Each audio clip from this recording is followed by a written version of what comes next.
Oggenduur, Here, wat ons net wil sê, dankie, dankie, dankie. Ons het nie woorde nie, om vir te sê dankie vir dit, wat U vir ons gedoen het. Ons loof U en ons prys U. Here, kom gee nou hierdie diens aan U, Heer. Salf my lippe, Vader, dat elke woord wat gespreek sal word, your explosive power sal hê. In Jesus naam. Amen. Jy mag maar sit. Goeiemôre weer eens van my kant af. Ek loof julle, Koning Jesus, wat hy vir ons gedoen het. Ekskuus, ek moet net nou eers hier 'n slukkie kry. Armand, ek gaan jou aan die einde van die diens vra. Vra.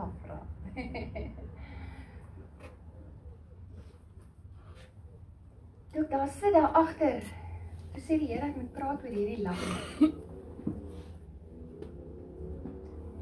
Die Here is met my in 'n proses besig.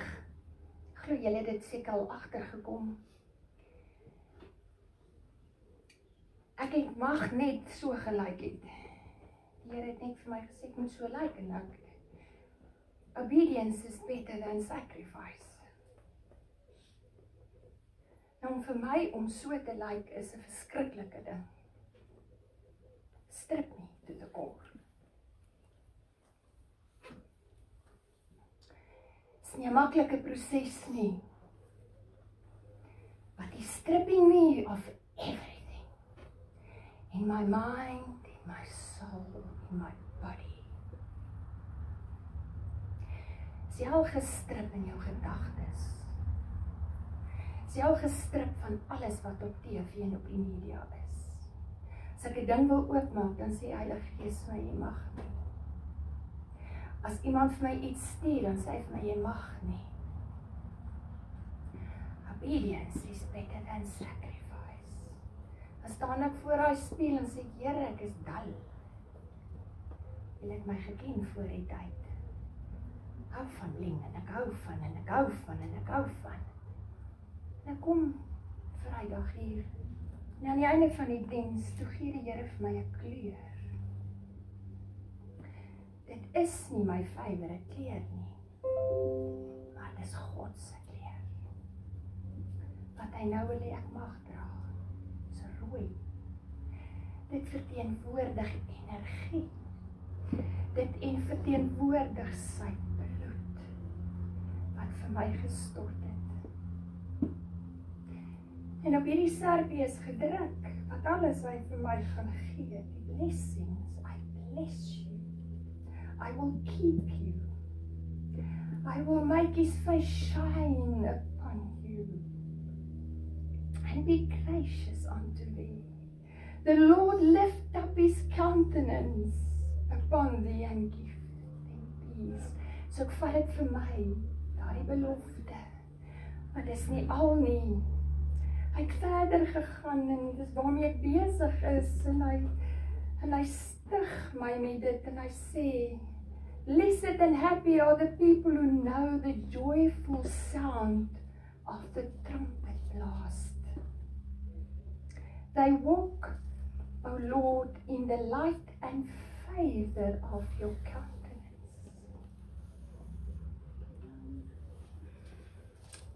Efesiërs 3 vers 16 is op my lippe. I pray that you would pour out over me your unlimited favor and grace until supernatural strength flooded my innermost being with your divine light and explosive power. En nou kom hy en hy kom gee dit vir my en hy kom seën my met dit.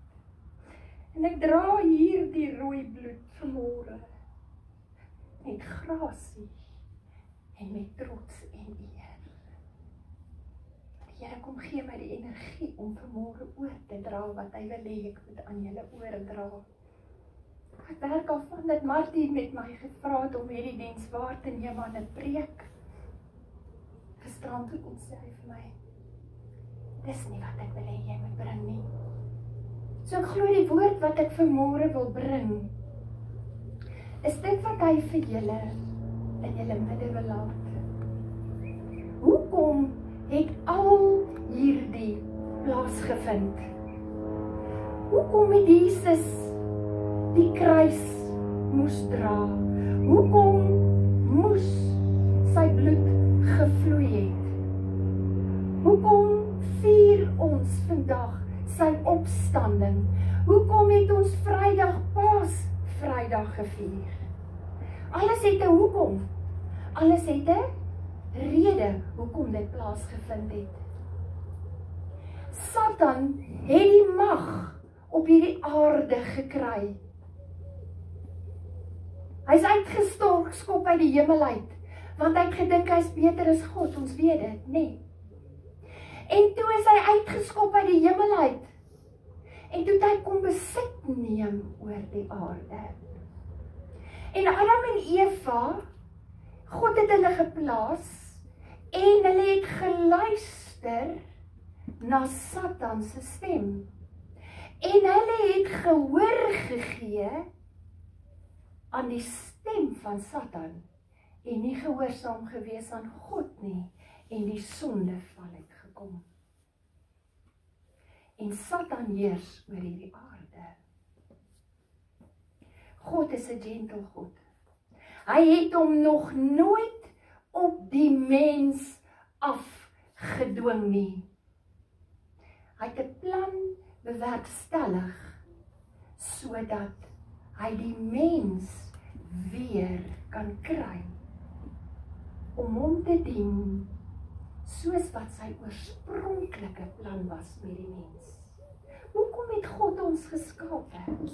Want hy wou 'n verhouding hê met my en jou. Hy wil nie 'n robot hê nie, hy wil nie 'n klomp pionne hê nie, want dan kon hy so maklik 'n klomp mense daar gemaak het wat pionne is en buig wanneer hy sê buig en spring wanneer hy spring, hardloop wanneer hy moet hardloop. Dis nie wat God wil hê nie. Dis hoekom hy vir my en vir jou geskape het, met 'n wil, met 'n siel, met gedagtes, met 'n hele sielsarea wat so wyd is en wat so groot is. Ek en jy kan besluite neem. Besluit neem. Wil ek ja sê of wil ek nie? God wou nie pionne gehad het nie. En daarom het hy 'n plan bewerkstellig, sodat ons weer met hom 'n verhouding kan hê. Hy het soos ek nou die vorige keer ook, het ek met julle met die verbond gepraat. Die Here is en ek is in die verbond. Ek kan nie anders nie, ek wou heeltemal iets anders te preek, maar die Here het gesê, verbond.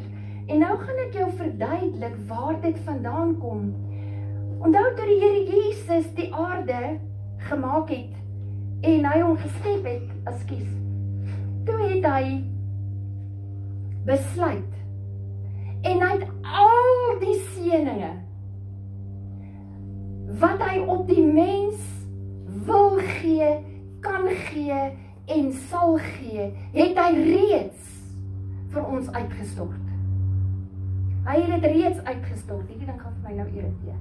Ekskuus, ek moet hom net afval. Hy het dit reeds vir ons daar gegee. Maar leef ons in daardie oorwinning? Leef ons asof ons al daardie seëninge het? Nee.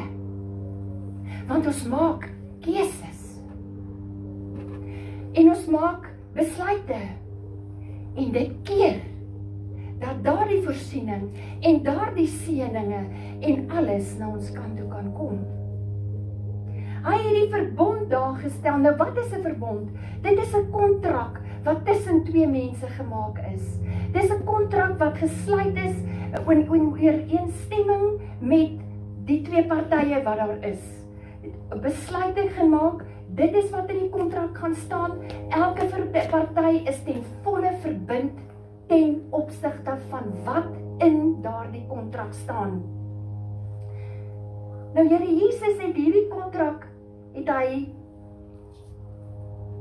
so opgestel, dat daar voorwaardes in is, en daar's ook voordele in.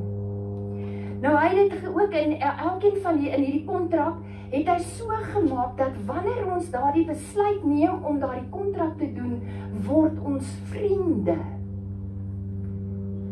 Nou as jy 'n vriend by jou deur kom klop, en hy sê vir jou, hoorie Sestra, asseblief help my, ek het nie kos vanaand nie, geef vir my asseblief kos. Ek sê, ag nee man sis, wat gaan met jou aan? Gaan, jy is te sleg om te werk. Ek het jou gesien man, loop, ek wil nie, gaan net huis toe. Ek wil niks met jou te doen hê nie. Of, as dit jou vriend is, kom in, wat het gebeur? Julle, wat kan ek vir jou doen? Kom sit, ek kyk gou wat ek vir jou aan mekaar slaan, en kom ons kyk wat het ek vir jou, en ek maak kos, en ek gee dit vir jou. Dis 'n vriend. Die ander een is nie 'n vriend nie, dis net 'n een in woorde. Maar 'n ware vriend sien jy in tyd van nood, nê? Dis hy. Daarom het die Here soveel waarde geheg aan die woord vriend, want hy sê vir ons in Jakobus 4:4, die wat 'n vriend van die wêreld is, word 'n vyand van God. Daarom is dit vir hom belangrik dat as jy 'n vriend van die wêreld is, kan jy nie 'n vriend van God wees nie. Ons moet 'n keuse maak. Hy stel dit hoog op prys, veral in sy kontrak. In Lukas 11:5 praat hy van die krag wat vriendskap het, wat ons mekaar bystaan, en as ek daardie vriend gehelp het, en ek gee vir hom kos, en ek help hom tot hy weer op sy voete is, of tot dit in my vermoë is dit 'n vriend wat ek bystaan. Dit help nie. Hy is lojaal met sy liefde wat hy vir ons gegee het. Hy behandel ons met liefde, soos wat ek en jy, my geliefde sussie, of my geliefde boetie in my huis, sal help. So help God ons. Sy bloed verteenwoordig lewe. Hy bepaal in daardie kontrak, dat hy vir ons met sy bloed sal betaal. Nou in die Ou Testament was die bloed baie bekend geweest. In die Ou Testament het die mense moes hulle elke keer iets slag, sodat die bloed kon vloei, sodat hulle kon verlos word van hulle sondes. Maar hulle kon dit nie self doen nie. Hulle moes na die priester toe gaan. Hulle moes 'n vleklose lam gevat het. Hulle moes 'n duif gevat het. Hulle moes iets gevat het om te gaan offer. En dan moes hulle vir die priester gewag het, wanneer die priester dit kon doen. En dan het hulle met daardie dier, is hulle sondes dan nou vergewe. En toe het die Here Jesus kom bepaal, dat hy in sy woord in die Ou Testament op verskeie plekke, ek gaan nie vir julle al die skrifte gee nie, dat hy het op verskeie plekke kom sê, dat die Here Jesus gaan kom betaal met sy bloed. En in hierdie kontrak het dit gestaan. So hy gaan kom met sy bloed, so hy praat, hy het hom met 'n kommitment kom maak, dat Jesus ons gaan kom skoon was met sy bloed. Maar toe die Here Jesus mos nog nie gekom nie, want in die Ou Testament het die Here Jesus nog nie gekom nie. Dis soos 'n ruiltransaksie wat gaan plaasvind. Die Here Jesus gaan sy liggaam kom gee, die Here Jesus gaan sy bloed kom gee, sodat my sondes afgewas kon word, sodat ek rein gewas kon word. So die rooi self is die bloed, en die lewe is in die bloed. En hy het ook die druiwe, het hy hoog geag, want die lewe, die water het hy in wyn verander. Dit was sy eerste wonderwerk. Die rooi van die druiwe verteenwoordig ook die bloed van Jesus, wat hy daarin het. Wat is hierdie doel van hierdie kontrak, wat die Here Jesus met ons kom sluit het?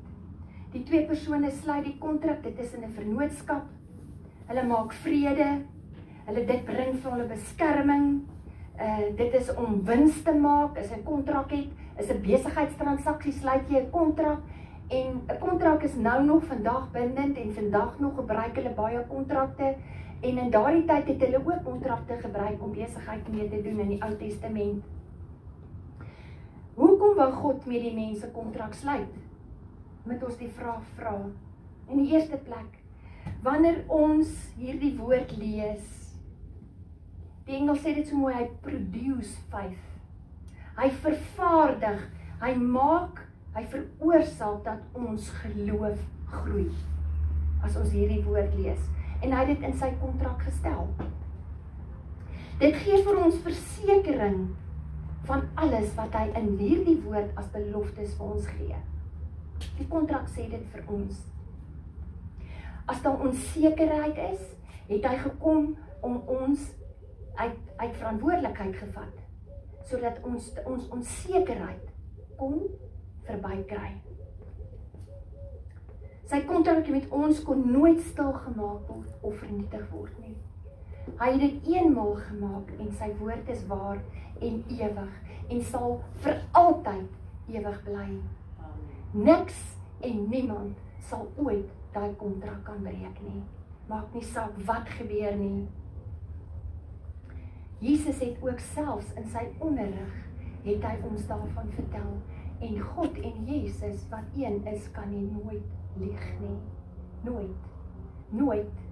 Jy kan nie sê dat hierdie skrif nie waar is nie. Jy kan nooit sê dat hierdie een skrif teenoor daardie skrif is en dat hulle teen mekaar praat nie. Dit is nie so nie. Jy verstaan net nie reg nie. As jy hom reg maak en jy hom ontleed, dan kom die waarheid daarin uit. In die Ou Testament is vir ons gegee om die waarheid uit te bring en ons 'n waarskuwing en ons aan te moedig vir dit wat gaan kom. So hy het ons kom leer in sy profetiese woorde, in die profete en in die psalms en alles het hy dit vir ons kom gee. God se kontrak bring geloof na vore deur insig en die doel van die beloftes van God vir ons uit te lig. Dit gee vir ons die waarborg en sekuriteit as kind van God. Dit gee vir ons die grond waarop ons kan staan om vir God te sê, maar u woord sê, Here, ek staan op die woord en die woord lieg nooit, Here. So ek staan op u woord. So hy gee vir ons grond waarop ons kan staan. En as dit in sy woord is en ek quoteer die woord en ek bid sy woord, kan hy niks anders doen as om vir ons te help nie, want ek klop by sy deur. Ek is persistent, ek hou aan en ek klop by sy deur en hy sê in sy kontrak, hy is jou vriend. Ek klop by sy deur en hoe meer ek klop met sy woord en hoe meer ek sy woord quoteer, kan hy nie anders as om sy woord gestand te doen nie. So ek moet my woord lees. Ek moet my woord lees en ek moet dit voor die Here hou en sê, Here, ek staan op die woord. Ek staan op die woord. Die woord het so gesê, ek staan op die woord. Die vyand het mos nou die wettige reg gekry op die wêreld, nê? Nou moet Jesus weer die wettige reg terugkry. So, nou gaan hy daar en dit word uitgebrei na die hele mensdom toe, hierdie kontrak. Hy het dit vir almal gegee. Hy het dit nie net vir 'n ras gegee nie, hy het dit vir ons almal gegee. Maak nie saak wie en wat nie. Dit is spesiaal en word slegs 'n werklikheid wanneer ek en jy kies om Jesus Christus aan te neem. En ek het van tevore al in my preek gesê, dis 'n storieboek hierdie. As jy Jesus nie aanneem nie. As jy nie Jesus kies nie, is hierdie boek weer dood. Dan maak hy vir jou geen sin. Maar die oomblik, as jy jou hart vir Here Jesus gee, en jy begin hom soek, en jy begin hierdie woord lees, dan begin hy vir jou so oopval. Ai, ek het dit nooit geweet nie. Wow, kyk wat sê die Here hier. Dan word daai skrif wat jy al 50 keer gelees het, dan staan hy vanmôre so uit en hy het vir jou 'n nuwe betekenis en hy maak vir jou sin en dit het lewe. Hy kan nooit doodgaan nie. Hierdie woord sal altyd bly lewe.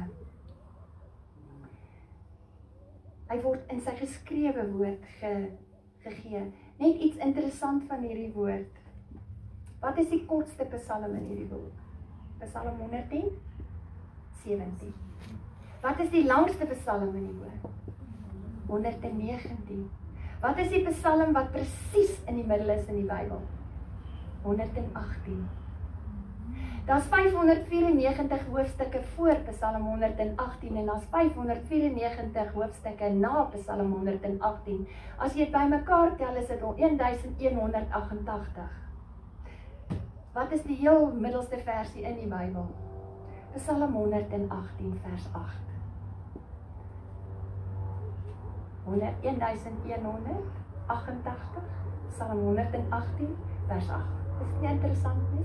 Dis net, daar's mense wat hom tegnies uitlê en wat hom seker in 'n rekenaar inprogrammeer en sê kry dit en dit, maar hulle kom die woord nog nie uitbeleef nie.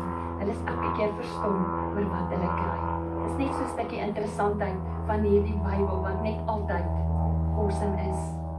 En wanneer ek en jy ons geloof opstel en kry in die skrif en ons lees en ons maak nou ons siening oprakende die geloof, moet ek en jy net seker maak dat ek om alles filter rondom die kruis.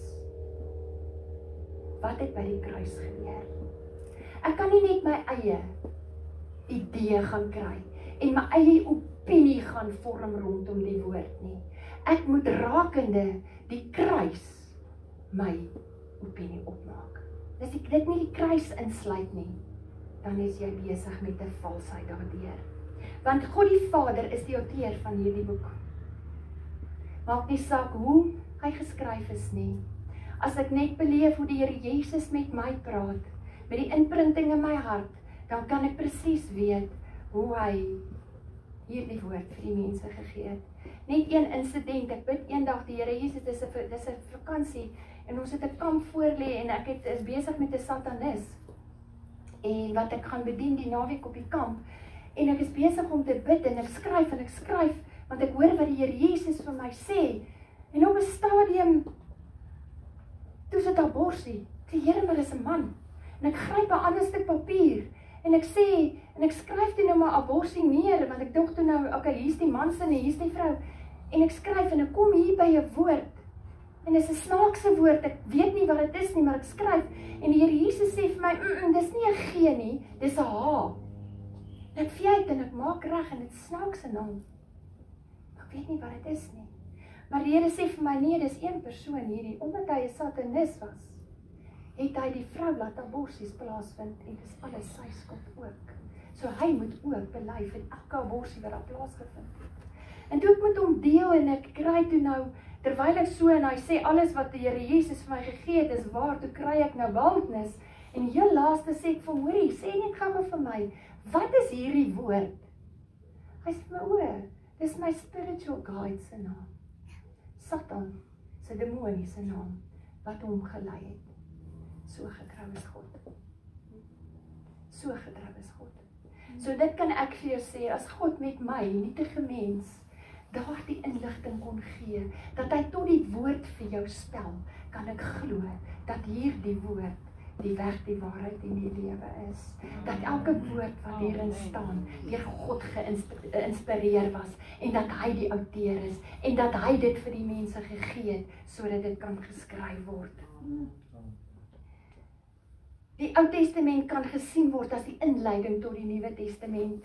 Dis nog alles in sy kontrak het hy dit ingestel. Hy het dit so beplan. So hy het vir ons in die Nuwe Testament het hy vir ons 'n nuwe verbond kom gee. God se beloftes in die nuwe verbond word 'n werklikheid vir ons wanneer ons wedergebore word.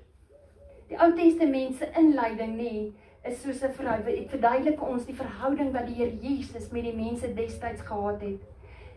In die Nuwe Testament kom vertel hy vir ons van die verlede en die huidige verhouding wat hy met die mense wil hê. En Paulus kom skryf vir ons hoe hy die verlede, die huidige en dan ook in die toekoms met ons gaan deel. So dit het hy alles in sy kontrak vir ons daar gestel. God het hierdie kontrak met 'n eed, het hy dit kom bevestig. Hierdie kontrak sal altyd staan. Hierdie kontrak gee vir ons 'n innerlike waarskuwing. Jy weet daai stemmetjie hier binnekant? Moet dit nie doen. Vat hierdie serpies. Hoekom Here? Ek gaan hom nie gebruik nie. Vat die serpie. Dis gehoorsaamheid. So kom praat God met jou. Wanneer jy jou hart vir die Here Jesus gee, word hierdie innerlike stemmetjie wakker. Maar hy is eintlik van geboorte af, is jou gees daar, en die Here Jesus praat met jou. Dit hang net af of jy vir hom luister. Dit hang net af hoe gereeld jy vir hom luister, want het jy geweet, jy kan hom doodmaak, dat jy nie meer sy stem hoor nie. Dit as die Here Jesus vir jou sê, moenie daar gaan nie. Ag Here, nog net een keer. Here, almal is daar. Here, almal doen dit. Here, ek sal volgende week, Here, maar nog net hierdie een keer. Volgende week as jy gaan, dan voel jy half skuldig. Was nie meer so erg soos wat jy gevoel het daai eerste keer nie. Nou gaan jy dink jy, dit was nie so erg nie, die Here Jesus is nie so kwaad vir my nie. Gaan jy 'n volgende keer, dan voel jy dit skaars. Gaan jy weer 'n keer, as hy stemmetjie weg.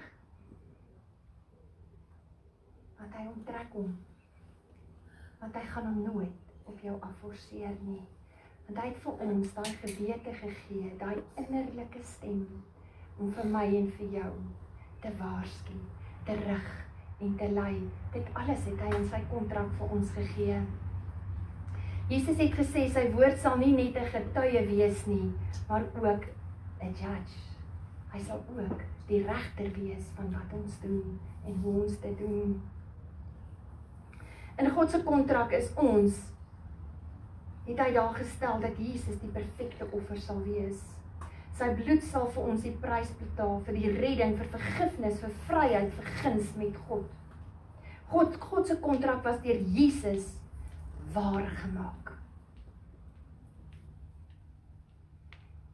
Alles het in die Ou Testament gestaan en toe die Here Jesus gekom het en hy is basies vir ons geslag met elke geesinhou wat gegee is en dat daardie vleis so uit hom uitgeruk is en dat hy die straf gedra het en dat hy die pyn en die lyding vir ons gekry het hy die woord om waar maak wat dit in die Ou Testament gestaan het. So God het die kontrak so gestel en met die koms van die Here Jesus het hy dit kom waar maak. En hy het ook gesê en hy bring dit vir ons in herinnering. Hoe bring hy dit vir ons in herinnering? Deurdat hy vir die Israeliete gesê het om die verskillende feeste te hou. Maar ons hoef nie meer die Ou Testamentiese wetties te onderhou nie, maar ons moet nog steeds die morele waardes hou wat hy vir ons gegee het. Dis dit nie te sê dat ons die Ou Testament moet uitdruk en weggooi nie. Nee, want dit is vir ons 'n waarskuwing. Dit is vir ons hoe die Here Jesus gedoen het.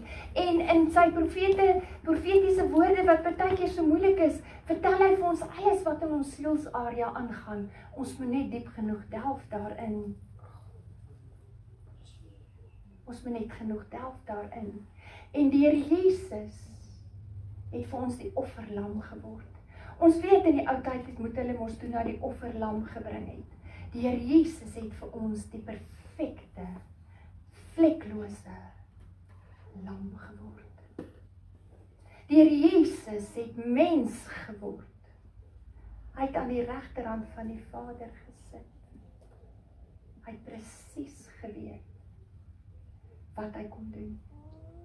Hy het dit vir ons vrywillig kon doen. Hy was nie gedwing om dit te doen nie. Hy was nie geforseer om dit te doen nie. Hy was nie voorgesê om dit te doen nie. Sy liefde het hom gedring om dit vir ons te doen. Die priesters wat destyds die offers moes doen, die Here Jesus het vir ons die hoërpriester geword.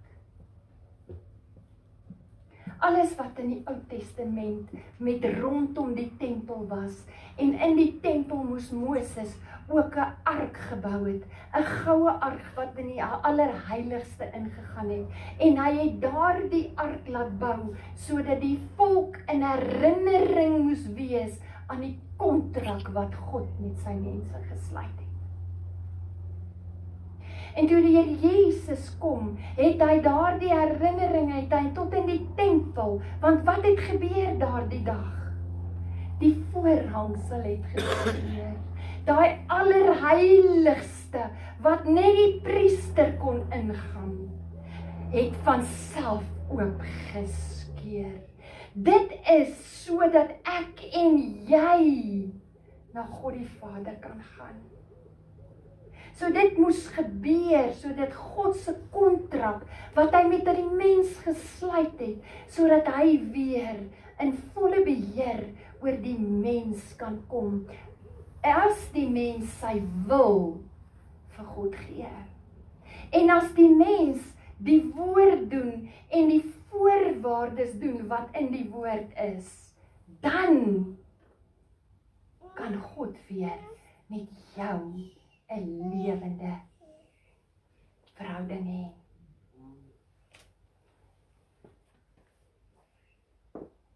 Die ou priesters in die Ou Testament was sterflik. Jesus het gesterf, maar hy het weer opgestaan. As ons kyk, wat het die Here Jesus daaronder gaan doen? Wat het die Here Jesus gedoen toe hy gesterf het? In die eerste plek was dit ondenkbaar om te dink wat moes hy Vrydag deurgemaak het, of toe hy gegesel is, toe hy daai kruis gedra het. Kan julle indink hoe swaar daai kruis was? Die woord praat van hoe swaar daai kruis was. Die woord in die Ou Testament praat hoe sou sy liggaam uitmekaar geskeur word vir my en jou, sodat hy geslag word as die offerlam. Toe het Satan se mense en al die demone het gejubel en juig, want hulle het hom gespot. Hy het 'n bespotting geword. Hulle het hom uitgejou. Hulle het hom bespoeg. Hulle het sy baard uitgeruk. Hulle het vir hom gelag. Koning van die Jode, red jouself. Word 'n bespotting. Maar toe hy afdaal in daardie doderyk in, toe die koning van die konings ingestap. Maar ek glo, hy het ook die hel beleef. Die hel is duister, die hel is stinkend, daar's geen lewe nie, jy kan omtrent nie asemhaal in die hel nie, want daar's nie lewe nie. En wat is lewe? Lewe is asemhaling. So jy wil heeltyd sterf daar binne. Duisternis en 'n ewige vuur wat brand. Maar, en uit die vrees wat die mens vir die dood gehad het die Here Jesus gegaan, en hy het in daardie tyd, in die graf, het hy met die Satan gaan afreken. Jy het alle mag op aarde gehad. Dankie, ek vat die sleutels van die doderyk. Jy het nie meer mag oor die dood nie.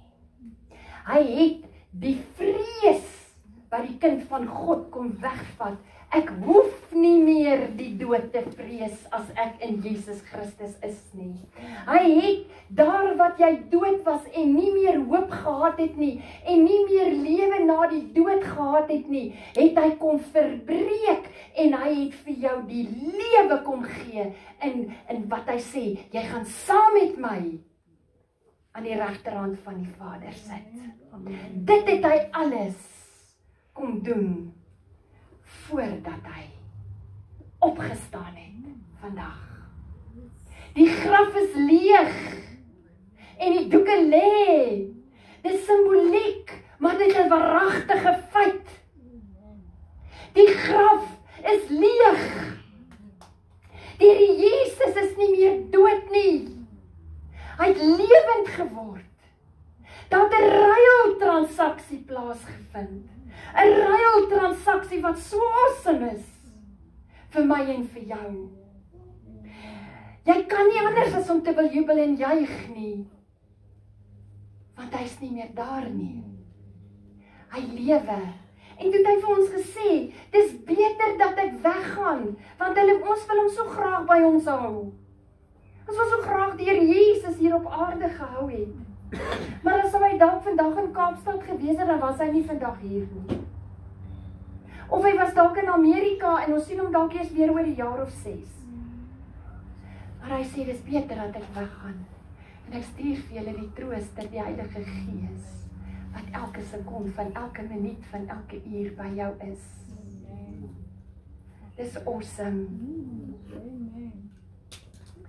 Deur die Ou Testament moes hulle vir hom altare bou. En hy het dit hoog op prys gestel. Hy het vir Moses gesê, gaan was daai wit klippe. En skryf my woord. My kontrak, gaan skryf dit bo op daardie klippe.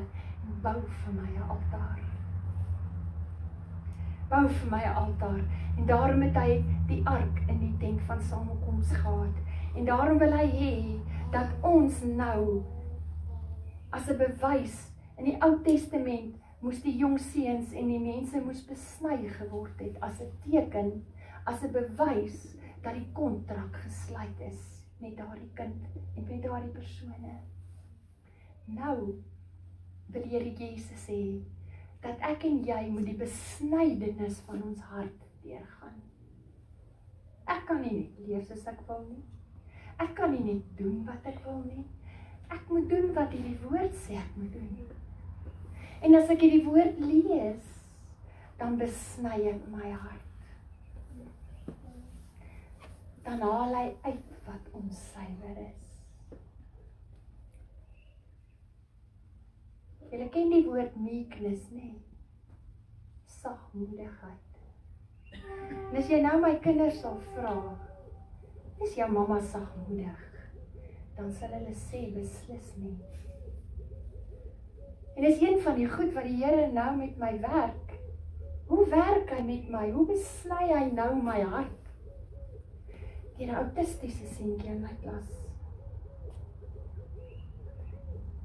Ek het net vir hom gesê, gaan sit op jou bank, jy het al jou somme verkeerd, dan maak jy dit gou reg. Hy sê, you would bit too harsh with me.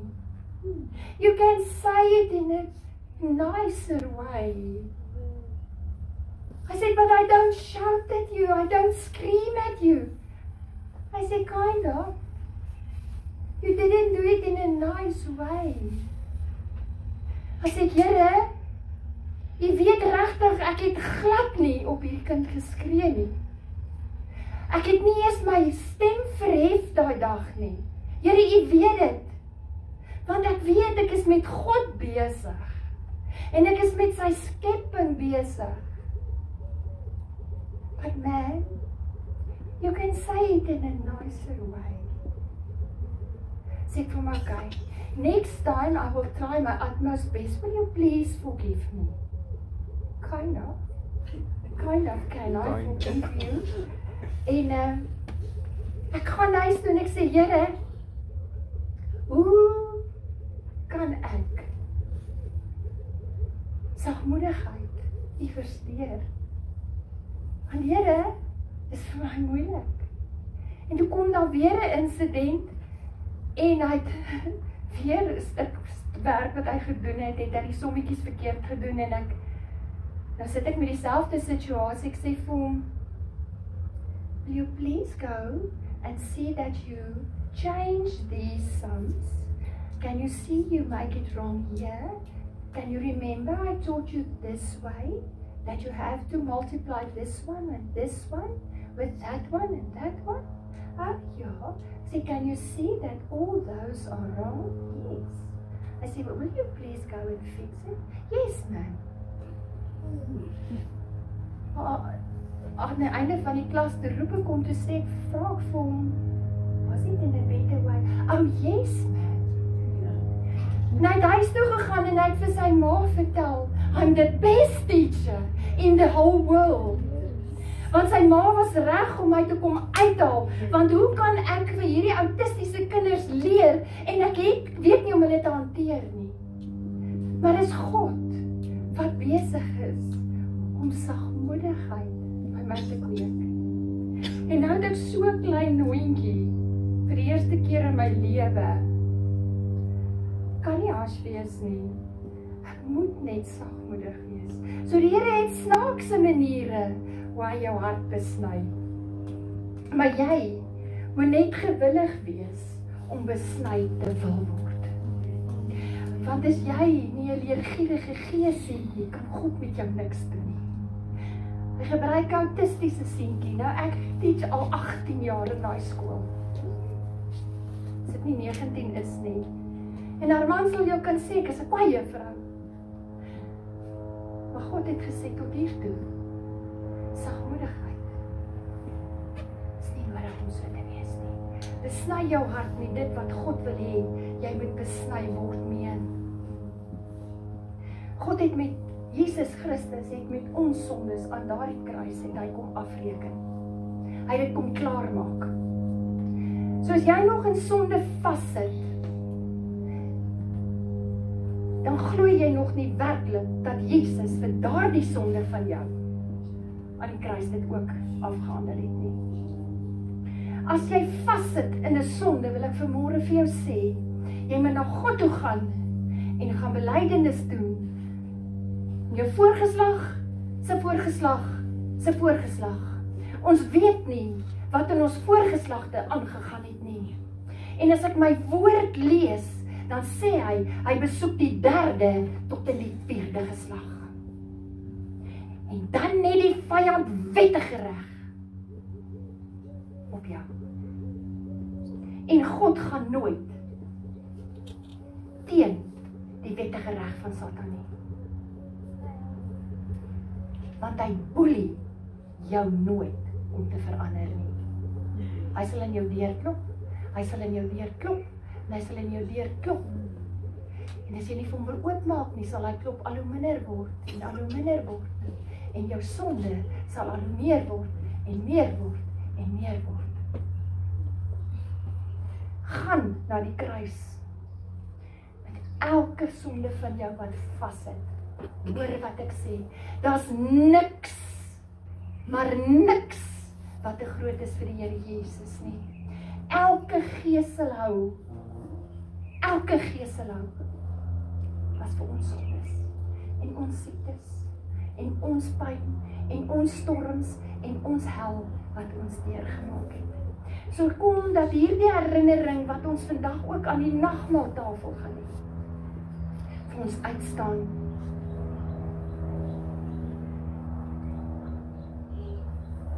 Daardie woord en daardie kontrak wat die Here Jesus gemaak het, ons kan niks byvoeg nie, en ons kan niks verander nie. Dit is net so, en dit sal so bly. Ek en jy moet daarby aanpas. Die kontrak gaan nie by jou aanpas nie. Die wêreld, nou sê die mense, ja, maar dit was in daardie tyd.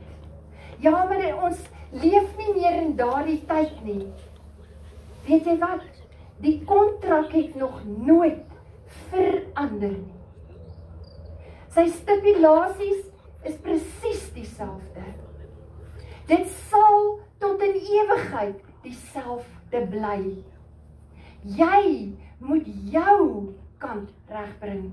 Jy moet jou instel om by die kontrak aan te pas. Elke Sondag is vir jou 'n herinnering aan die kontrak. Jy kan Sondag in die bed lê, want dis lekker, glo vir my, om in te lê, want ek is so moeg. Sjoe, ek het so hard gewerk, en so hard gekuier gisterand. Sjoe, ek is vandag bietjie moeg. Ek sal volgende week kerk toe gaan. En voor jy jou kom kry, hoeveel volgende Sondag het jy gemis? Want ek is so moeg. En ek het gister so lekker gekuier.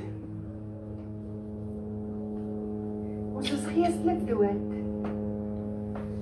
Maar by wedergeboorte word ons geestelik lewend. Dan word ons gees gewederbaar. Dan staan ons ook uit die dood uit op. Dan kan ons begin lewe. Want dan kan ons jubel en juig, die graf is leeg. En die doeke lê. Ons werke kan ons nie red nie. Kan niks doen om myself te red nie. Net die bloed van Jesus kan dit doen. Net Jesus wat die offer vir ons geword het vir ons dit betaal. Jesus het al sy skuld het hy kom kanselleer. Alles wat ek gedoen het. Ek moet net kom en sê, Here, ek het dit gedoen. Vergewe my. Die Here Jesus het alles in die koninkryk gehad. As ons dink aan die hemel en as ons dink aan die glorieryk wat in die hemel aangaan. Hy het dit alles gehad en hy moes deur die maagd Maria gebore word om die kontrak se vervulling te kon doen. Hy moes op die aarde wandel om die kontrak se vervulling te kon doen. Hy moes deur daardie gespot gegaan het, hy moes deur daai gejou gegaan het, hy moes deur daardie pyn en lyding en geesteling gegaan het, want die kontrak het gesê, dat hy Jesus gaan stuur, om vir jou dit te kom doen.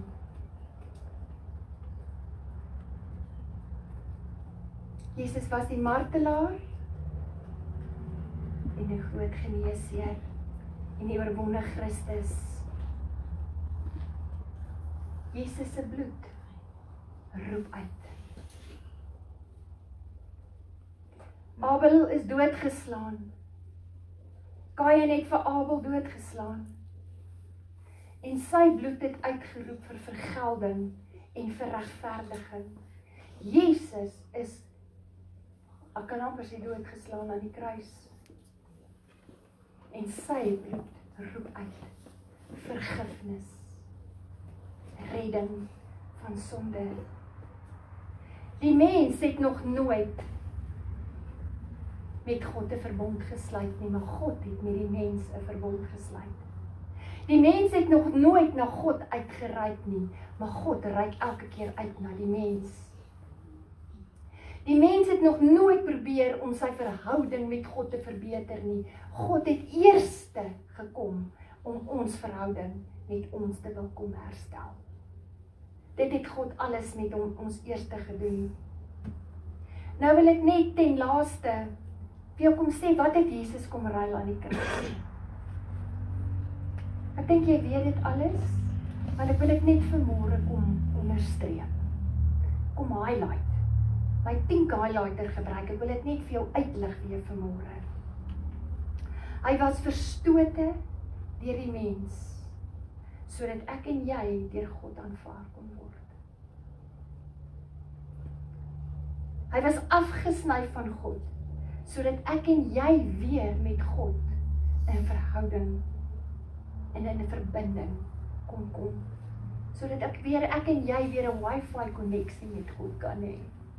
Want dis hoe al ons vandag die koneksie lekker verstaan is die wifi koneksie. As hy verbreek is, kan ek nie aangaan nie. Ek kan nie my e-mail stuur nie.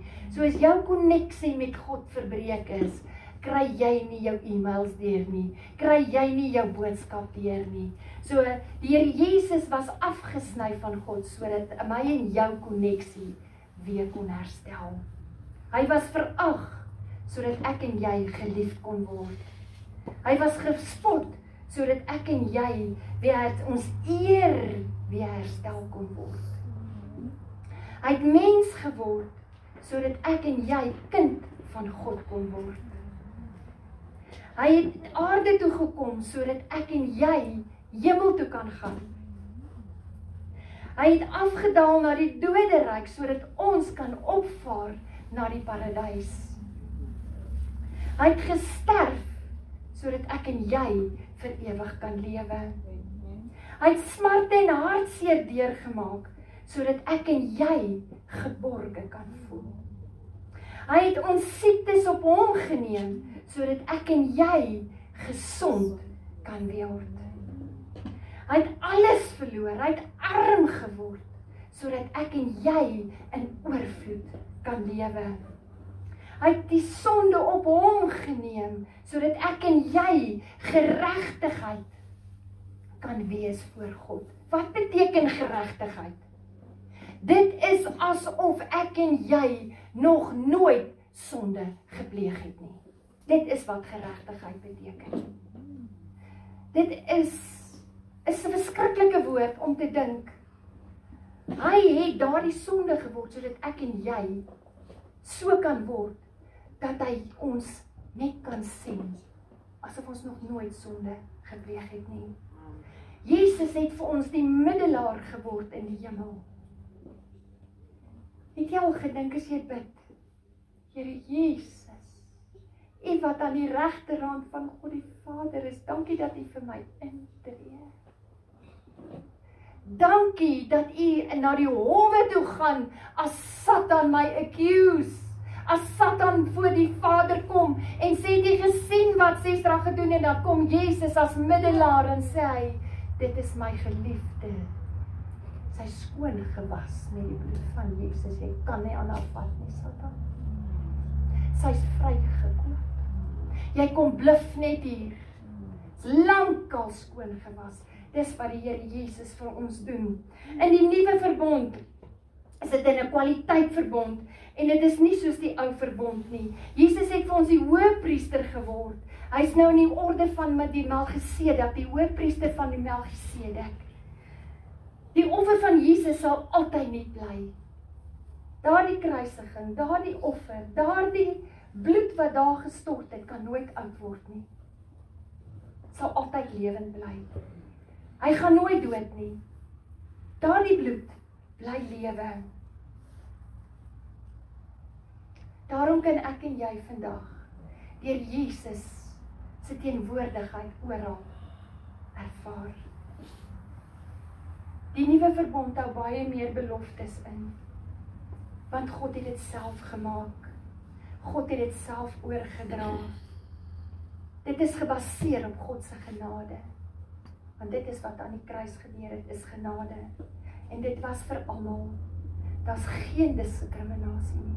Daar's geen diskriminasie teen kleur, ras, vrou, man, status, armoede, boemelaar, maak nie saak nie. By God is daar geen diskriminasie nie. Ons is almal gelyk vir hom. Slaaf of vryman, daar's geen diskriminasie by hom nie. En hy het vir ons gegee. Ons hoef nie meer deur die hoëpriester te gaan nie.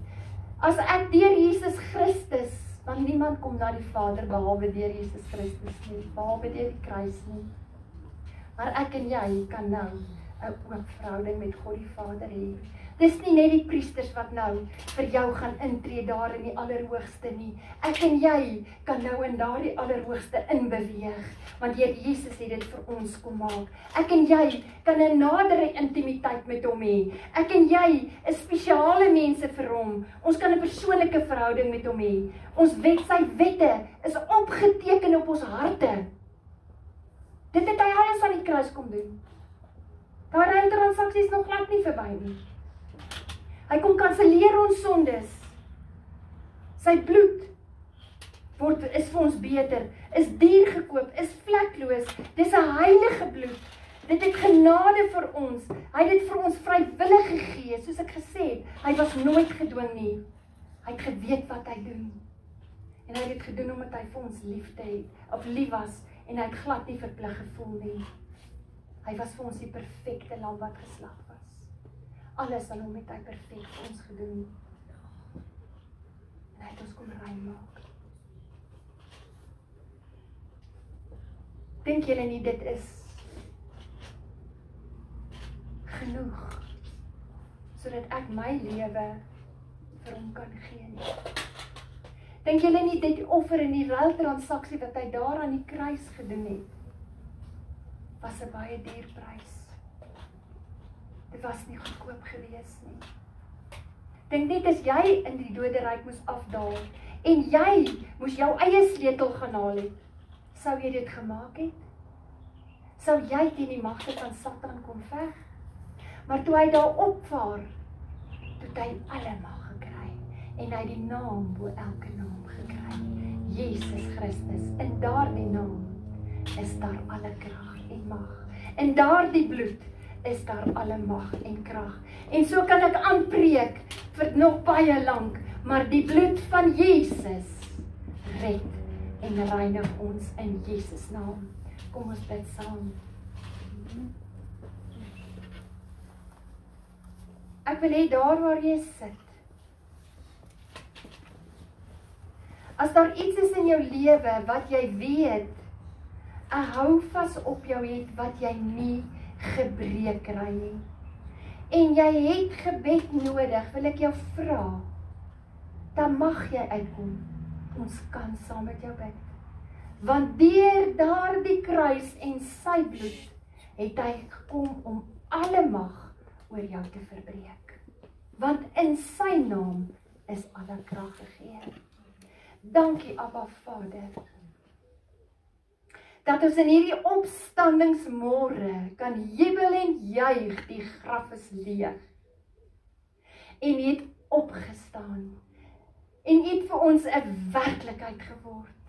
Jy het dit wat God die Vader vir soveel jare vooruit geprofeteer het hy kom waarmaak. En is nou al langer as 2000 jaar, Here, en daardie woord het nog steeds dieselfde krag, nog steeds dieselfde lewe, en sal lewe totdat hy ons kom haal. En wat ons saam met U aan die regterhand van God die Vader sal sit. Ons loof U vir elke belofte, vir elke guns en genade en liefde wat U vir ons so mildelik uitgewys het in U kontrak. En ons wil vanmôre net kom sê, Here, ons wil opnuut daardie kontrak met U hernie. Here, want ons wil nie uitgesluit wees. Ons wil nie geestelik dood wees nie. Ons wil nie langer hierdie laste dra wat die vyand vir ons kom lieg nie. Here, want hy loop rond soos 'n brullende leeu en ons weet dit sy tyd is min. Maar in die naam en in die bloed van Jesus het ek mag oor elke vyand se autoriteit in Jesus. En ons loof en ons prys U daarvoor. En ons sê vir U dankie in Jesus naam. Verbond oor die feesmaal, oor Jesus se kruisiging, sy opstanding wat vandag is, meer as 2000 jaar terug. Die donker het geval, die sluier het geskeur, die liefde het oorwin, en dit was nie die einde nie, dit is die begin van ons reis met ons koning. Die verbond, die kontrak wat hy met ons elkeen gesluit het hy gesluit tussen hom en sy kerk. Elke lid wat vandag hier sit, wat hom aangeneem het, word 'n kind van God genoem. Jy is waardig om 'n kind van die Here genoem te word. Ek wil graag hê dat ons aan die tafel moet kom, aandeel hê, maar ek wil ook net dit sê. God sê vandag vir jou, ek het reeds die duisternis oorwin. En daarom is jy meer as 'n oorwinnaar. Dieselfde opstandingskrag is in jou. En niks kan jou terughou nie. Jy kom uit daardie graf van vrees en twyfel en moedeloosheid. Die Vader kom draai dinge om vir jou beswil vandag. Jy sit nie waar jy is vas nie. Dis 'n nuwe seisoen, dit is 'n nuwe begin vir jou. Waar Vader vir jou guns en deurbraak wil gee. Dit is op die horison. Hy het opgestaan en jy het ook. Goed. Ons kom lees uit Matteus 26 vanaf vers 26 tot 30. waar die Vader sê, en terwyl hulle eet, het Jesus brood geneem en die seun gevra. Daarna het hy dit gebreek en vir sy disippels gegee met die woorde, neem dit is vir my liggaam.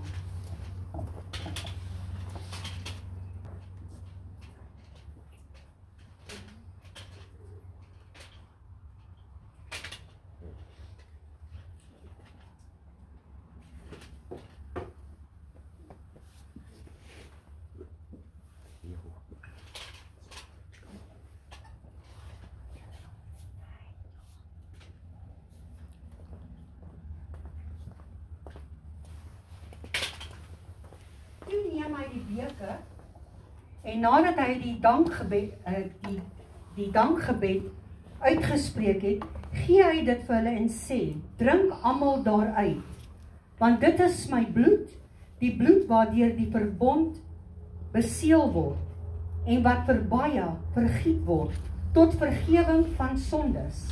Ek sê vir julle, van nou af, sal ek nie weer van hierdie wyn drink nie, tot op die dag wanneer ek saam met julle die nuwe wyn in die koninkryk van my Vader sal drink. So ek nooi julle graag uit. Kom drink en eet van die tafel van liewe Jesus Christus. Kom neem die brood, elkeen van julle. Kom ons neem aandeel aan wat Vader vir ons gedoen het vandag. Ter herdenking, die teken van alles wat was en wat is en wat ook sal kom. Hy is die bruid, begom wat kom vir sy bruid.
Ons neem nou die brood en ons breek die brood, die woord en die liggaam van Christus, waar ons aandeel het aan die verbond wat hy vir ons gesluit het, deur sy liggaam wat hy vir ons gesterf het, in Jesus naam.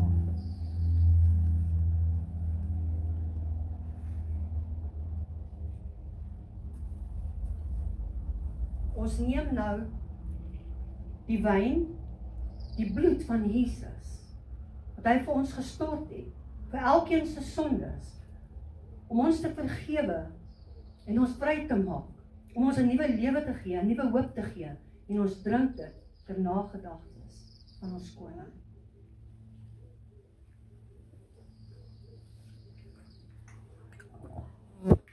Kom ons bid saam. Barmhartige God en Vader, ons loof en prys U, dat U uit genade U seun aan ons geskenk het, as middelaar, wat deur sy kruis en opstanding, die straf op ons sonde gedra het, en so vir ons voedsel en drank, van die ewige lewe geword het. Ons dank U, dat U aan ons die geloof skenk, waardeur ons in hierdie weldade kan deel. Ons dank U, dat ons opnuut deur hierdie nagmaal in ons geloof versterk is.